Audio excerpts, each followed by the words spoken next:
Hello, I'm Mrs. Barry and welcome to this tutorial on how to write creatively for Paper 1, Section B. Remember, this is the one where you get given an image and a statement and you can either combine the two or just be inspired by either the image or the statement. And you need to be aiming to write about 2 sides of A4. So we're going to have a go at that in this tutorial.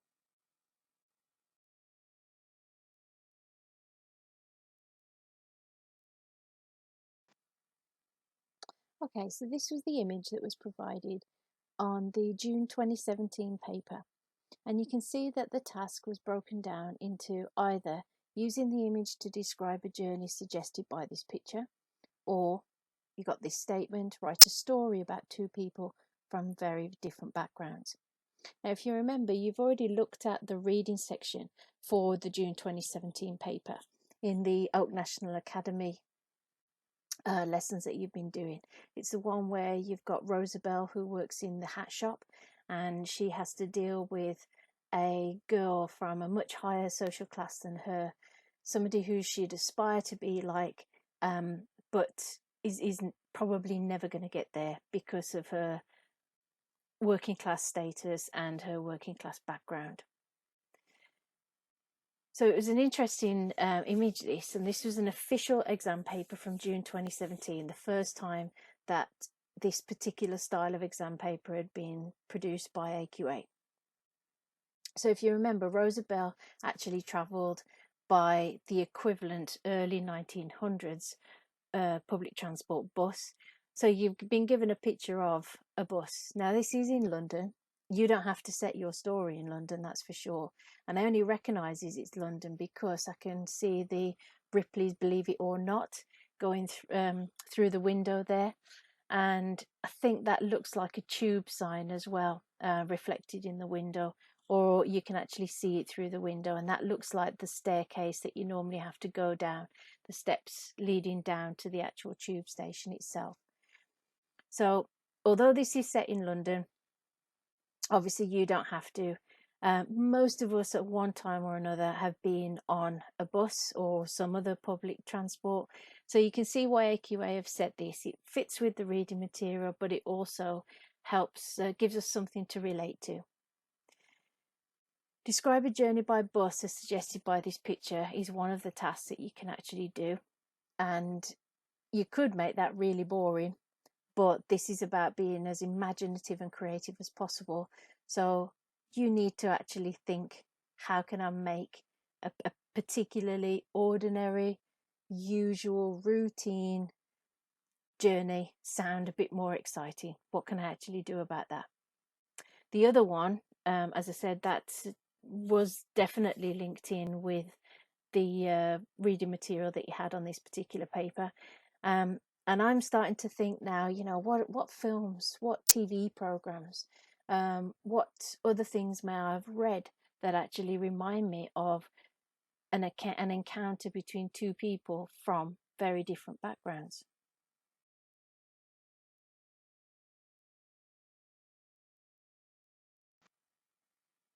So we're going to start with that second task.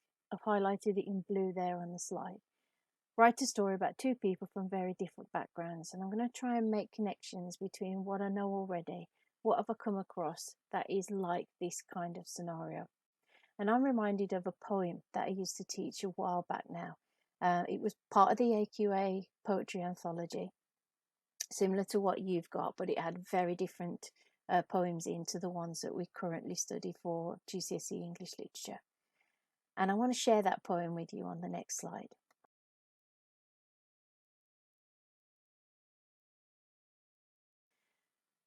So this is a poem I used to teach by an American poet called Lawrence Ferlinghetti, and it's called 2 Scavengers in a Truck, 2 Beautiful People in a Mercedes. The title itself doesn't really give much away, but as soon as I saw that picture on the June 2017 paper and I saw that task about a story about 2 people from different backgrounds, I was reminded of this particular poem. And all that happens in this poem is the poet Ferlinghetti just captures a moment in time that nobody's planned. It's just a chance encounter where 2 groups of people from completely different backgrounds, completely different lifestyles are held together just in a moment, and this particular moment is at a traffic light. So I'll read it to you and see if you can see where I've got made the connection between the task and this particular poem. At the stoplight, waiting for the light, 9 a.m. downtown San Francisco, a bright yellow garbage truck with 2 garbage men in red plastic blazers standing on the back stoop, one on each side hanging on and looking down into an elegant open Mercedes with an elegant couple in it. The man, in a hip 3-piece linen suit, with shoulder-length blonde hair and sunglasses. The young blonde woman, so casually coiffed, with a short skirt and coloured stockings, on the way to his architect's office. And the 2 scavengers, up since 4 a.m, grungy from their route on the way home. The older of the 2, with grey iron hair and hunched back, looking down like some gargoyle Quasimodo, and the younger of the 2, also with sunglasses and long hair, about the same age as the Mercedes driver, and both scavengers gazing down as from a distance at the cool couple, as if they were watching some odourless TV ad in which everything is always possible. And the very red light, for an instant, holding all 4 close together, as if anything at all were possible between them, across that small gulf in the high seas of this democracy. So he's writing about San Francisco, which is in America, and he's an American poet. And that last line there about the high seas of this democracy has these gulfs in them, these caverns, these huge gaps between rich and poor. So he's captured a moment when the richest in American society meet what some would remark as being the poorest in American society. Somebody who is educated and works as a professional architect, and someone who is perhaps less educated and therefore works in a non-skilled, laborious job like collecting bins. Now, we're not putting bin men down here, but he's tried to pick 2 couples, 2 pairs of people who ordinarily would not mix. You can't imagine they'd go to the same sort of social places, like the same bars, restaurants, clubs, that kind of thing. You can't imagine that they possibly even live on the same street. They'd never usually encounter each other. But what if they did? You know, what might they actually share? What might they say to each other? What might they think of the other if they were to actually interact, converse for a little while? And that's why I was kind of reminded when I looked at that task of this particular poem, because it's an interesting one that, like I said, in any other circumstance, you wouldn't put these 2 groups of people together, but they are held together for a moment at this traffic light, and they can't help but notice each other. Or certainly the 2 garbage men notice the elegant couple in the Mercedes. And I like the fact that Lawrence Ferlinghetti has actually made the younger of the 2 garbage men almost look the same as the driver of the Mercedes. And it makes you wonder, you know, what happened in their lives to actually take their lives on such different routes. I'm also reminded of, you know, the play Blood Brothers, which a lot of you are familiar with. And, you know, they were twins that were separated by the mother keeping one and giving the other away to a richer person that she knew. And just from that one moment, these 2 children's lives just took on completely different routes, and they ended up as adults in 2 very different lifestyles, 2 very different social positions. So it's an interesting one. So what looked like, you know, a pretty mundane, ordinary task at first suddenly opens up this huge imagination, this huge gulf of wealth, of creative possibilities.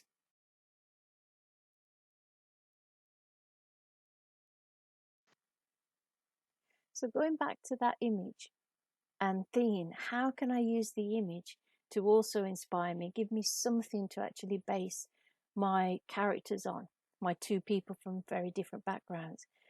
And I've noticed, which I didn't notice at first, there is actually a taxi driving alongside them. So I'm thinking, oh, just like Ferlinghetti's poem, what if both vehicles are about to approach a traffic light?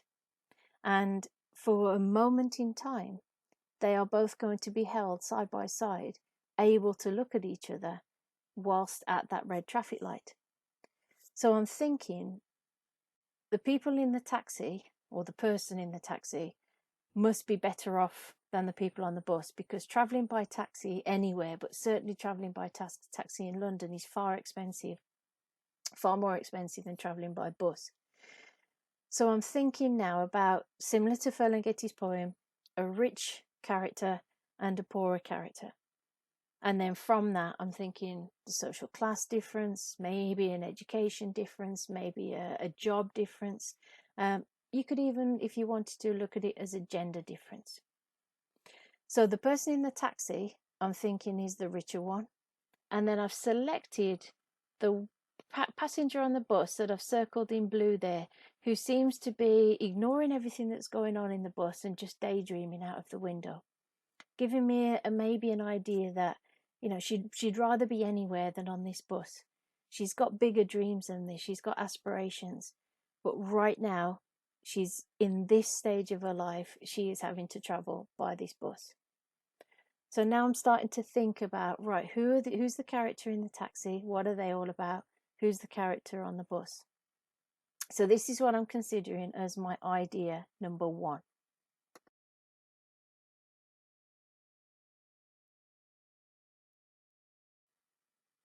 So this is the plan I've come up with then for idea number 1. And I know I need to structure my piece of writing. So always start with, you know, what's the bare bones of the story?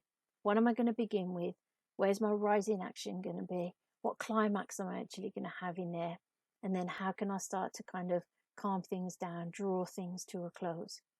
Because part of the mark scheme, remember, is about structure. How has that piece of writing been sequenced? How has the writer managed to link those ideas together? Now, I'm gone for a third person narrative on this one, because I want there to just be a kind of an observation of these two characters. So we won't know either character particularly well, because we're not able to fully empathize with them as if they were a first person narrator. But we can still show, not tell, how we think those characters are feeling, how we think those characters are thinking, how those characters are interacting each other, by how skillful we can use descriptive words, descriptive language. So this is my idea then. I'm going to start off the exposition. I've got the traffic light turning red and a busy city street in rush hour. Not necessarily London, you could set it wherever you want so long as it's busy. So we're thinking there, we're thinking noise, we're thinking the weather, we're thinking the lighting. Now it looks like it's early evening, maybe the bus journey home from work, as far as the image is concerned, but that doesn't mean that you have to set it in the evening. Yeah, it's entirely up to you. But you've got this taxi drawing up to the red light at the same time as the bus, and they are held together side by side. Okay, so just set the scene. That's all the exposition start of it is at the beginning. And then for my rising action, I want to focus on the bus passenger. Now, if this were a film, I'd probably be thinking there's a wide shot first of all to set the scene, and then it would zoom in maybe to a medium shot of her kind of waist up looking out of the window. And I want to be able to describe her facial expression, her body language, to do that show, not tell, about her thoughts and her feelings. And I've just put a few questions in there just to help me as I go along. Does she like or dislike travelling by bus? Does she dream of another life? I've already got the idea that she's a bit of a daydreamer because she's looking out of the window. So I'll develop that a little bit more as I'm writing that particular paragraph. And then I want to shift the focus to the taxi passenger. And again, I'll use that show, not tell way of describing things. But I might even put a bit of speech in with the driver, because not only will that expand my use of punctuation, but it also gives a little bit of variety for the reader as well. And depending on how clever I am when I use my adverbs to describe how she speaks, or he speaks. I haven't decided yet. I think I might make her a female. Might be more interesting matching female to female, perhaps. How she speaks, and also maybe some verbs to some synonyms for said as well. Doesn't have to be a long speech, I think, but something in there just to add that little bit of spice, that little bit of variety. And again, maybe they're thinking the passenger on the bus might be thinking that the passenger in the taxi's got a brilliant life, but perhaps they haven't. Perhaps they're just as frustrated and fed up and stressed out as the other one is. I'm going to let that evolve. Yeah, I'll get a feel for that as I'm writing. The climactic point for me in this one will be when the two passengers actually clock each other, when they look at each other and they look at each other straight in the eye. And I think it might be interesting there just to let it evolve a little bit. What do their facial expressions show about their thoughts and feelings towards the other person? And then maybe develop it onto, do they wish they could swap places? Do they even know each other? Now, for this one, you might need more than one paragraph because we might want to put some variety in there in terms of shorter lengths of paragraphs as we're flitting between one passenger and another, and maybe perhaps a rhetorical question in there as a single sentence paragraph. And then the traffic light turns. So this is our starting to draw things to a close, our falling action stage. So as the traffic light turns green, the vehicles start to move out. So this paragraph is likely to seem very similar to your opening paragraph. So there's that nice bit of symmetry there where we're kind of matching, making connections between the beginning and reaching our conclusion. But this time you've got to get the vehicles actually moving. So what sounds does that make? What's the weather doing now? Has that affected the movement of the vehicles a little? Is it any lighter or darker than it was before? And our denouement, our actual conclusion, I think for mine, I'd like to return to the bus passenger. Because I started with her, again, I've got that nice symmetry in finishing with her as well. And I think perhaps out of the two of them, maybe for me anyway, the bus passenger may have been more impacted by that encounter than the taxi passenger. So again, I'll just run through those kind of questions as I'm going along. If you like idea number one, why not follow this same kind of pattern? By all means, make any variations of your own choice, do your own plan, but do have an idea of structure in mind as you're planning.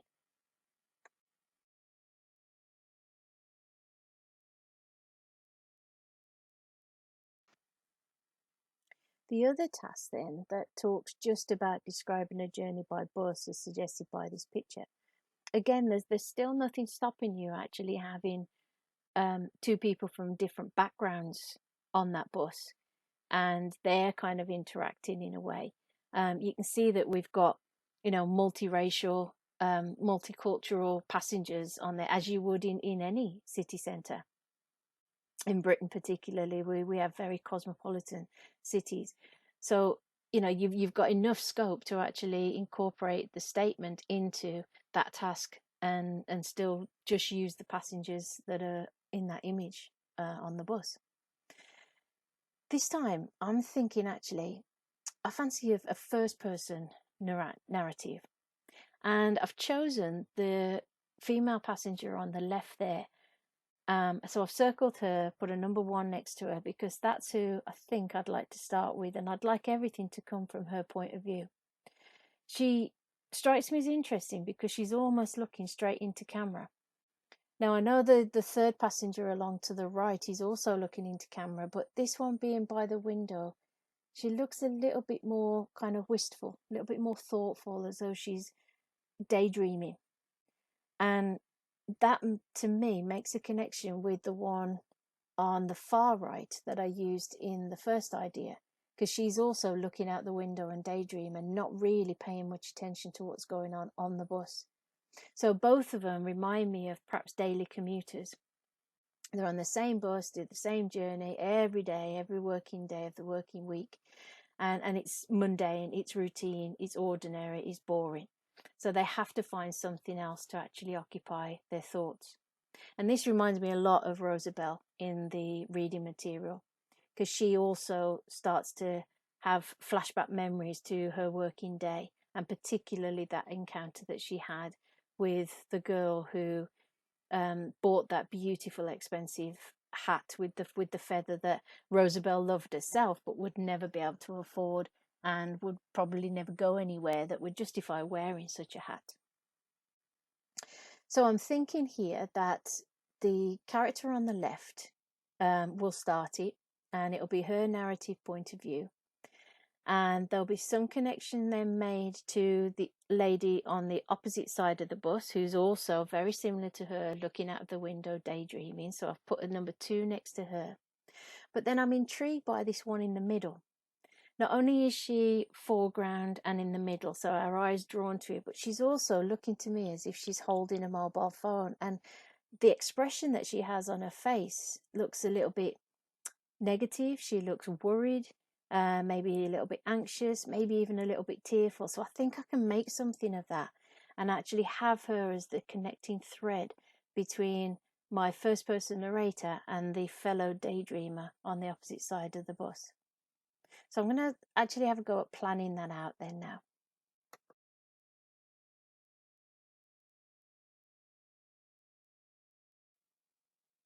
So here's my second idea then, using the image particularly and bringing in 3 characters now, all traveling by bus in that particular image, but this time experimenting with a first person narrative, so I can really try and empathize with the character on the left of the image that I've chosen as the first person narrator.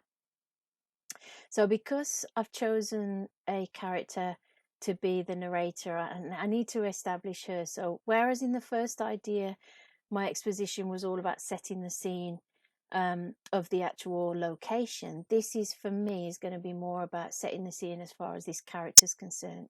So I need to establish for my reader why she's on the bus, where she's going, what's her day been like, what's she thinking about. So this is very similar to the Rosabelle extract that you read for the reading section. And then I'm going to start to think about, what are her thoughts? Does she like or dislike traveling by bus? Does she dream of another life? Is that why she's looking out the window? And if I make that connection cleverly enough towards the end there, I can then, as she's looking out the window, get her to describe the weather, what she's seeing out the window, and how that might be impacting on her current mood. And then for my rising action, I'm going to make that connection to the passenger in the far right of the image on the left of the bus, on the opposite side of the bus. And the connection there is that she's also looking out the window.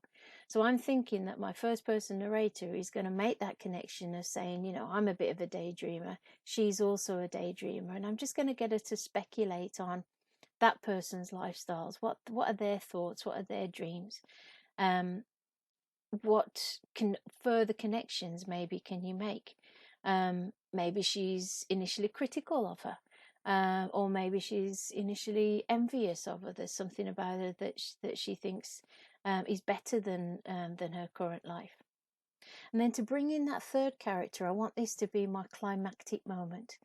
I want there to be a noise that distracts my first person narrator. So maybe it could be a cry. Maybe the person using the phone has coughed or started to actually sniffle and cry in that way. When I said cry at first, maybe she's cried out, made some sort of exclamation. Maybe she's even sworn, but I mustn't use any swearing in my actual story. It's not wise for a formal English assessment. But you can put kind of exclamations in there with little stars, asterisks, to denote that there's been an expletive of some sort. So then I'm going to kind of get both of the characters to eavesdrop on that telephone conversation. So it needs to be a gossipy one, one that would grab your attention, and one where almost the passenger on the phone has forgotten that they're in a public place, and perhaps they're starting to divulge things that they shouldn't really do in a public place. Maybe they're having an argument, a disagreement with someone. Maybe they're begging and pleading forgiveness for something they've done. Maybe that they're about to lose their job. So something that's quite a dramatic conversation. Just spices the story up a little bit and provides that welcome distraction for these two daydreamers who are bored stiff of making this same commuter bus journey every day. And again, I want you to really go to town with thinking about, what is your first person narrator's opinion of this passenger? What comments might she actually be passing about the conversation that she's overhearing? And then for the falling action, I want to again make that connection between my first person narrator and passenger 2, and I want them to make eye contact so that they've not only got a connection because they behave in a similar way, daydreaming, looking out the window on their bus journey, but now they have a connection because they're both reacting to the telephone conversation. And maybe they'll be signaling to one another or making kind of exaggerated facial expressions to pass on their kind of thoughts, their reactions to the telephone conversation that they've overheard. And passenger 3 might even notice them, and that could be like a little bit of an awkward yet funny moment as well, a little bit of comedy maybe. Or maybe even, where all three of them come together in a kind of sympathetic moment where they all connected because they really empathize with each other. They feel for each other. It's let it evolve as you're writing. You never know what's going to come out. And then what I'm thinking towards the end, I'll just focus again on my first person narrator. She's looking out the window again. She starts to describe the weather. Maybe having that interaction with passenger 2 has brightened her mood. So suddenly the weather doesn't have maybe the negative impact that it had at first, or vice versa. Maybe it wasn't a negative impact at the beginning and now it is negative because perhaps the telephone conversation that passenger 3 had has dampened her mood a little bit and brought her down a bit. It just depends how it actually plays out. But if wherever possible, try and have a kind of similarity in the opening and the closing of your piece run on a similar lines, but there is something starkly different there. Either time has run on, or the mood has changed, or the effects of whatever's happened in the middle has impacted on them and made them feel better or feel worse by the end of it. I'm going to have a go at writing that now. If you fancy idea 2, have a go at either following my plan or coming up with your own plan. Either way, it's now time for us to actually tackle on and have a go at this piece of writing. Remember, we're aiming for 2 sides, regardless of which idea, regardless of which task we go for. And we need to make sure that we're using paragraphs appropriately. We need to make sure that it is clearly structured. It all makes logical sense, the way that we've sequenced our ideas and linked them all together. And we also need to make sure that we're using the very best words and punctuation that we can to get across the intended meaning to our reader. Let's have a go.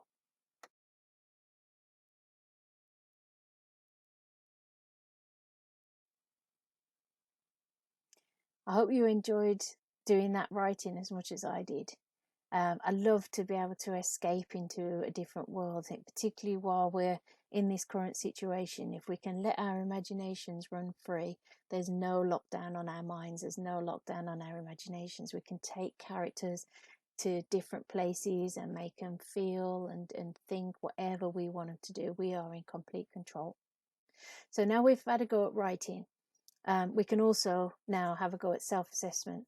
So you should be familiar with this mark scheme by now.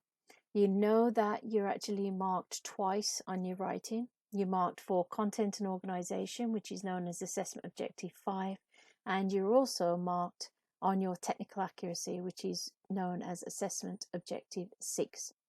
So this mark scheme on this final slide then is exactly the right official AQA mark scheme that examiners use and that English teachers use while assessing your homework and schoolwork as well.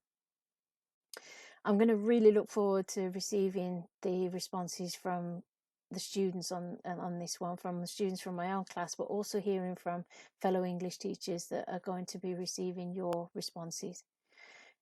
All we ask is that you do the best that you can. You've got the mark scheme, so you know what we're looking for.